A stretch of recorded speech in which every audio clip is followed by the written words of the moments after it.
To set your phone to notify you when your landline phone ringing in Samsung Galaxy S23 Ultra, first you have to enable notification for landline phone ringing.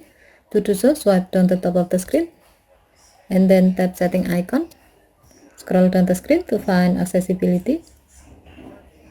Tap accessibility and then tap hearing enhancement. Tap sound notification and then tap open sound notification. Next, tap the setting icon at the top right. Under preferences section, tap sound types. While the alert for sound notification is set to allow sound and vibration, tap notification categories.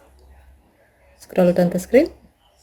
Under appliances and other section, tap the gray on off switch next to landline phone ringing to enable this option. When the switch turns blue, it means that this option is on, and your phone will notify you when sound notification feature is on and it detects a landline phone ringing near you. Okay, thank you for watching. Have a nice day.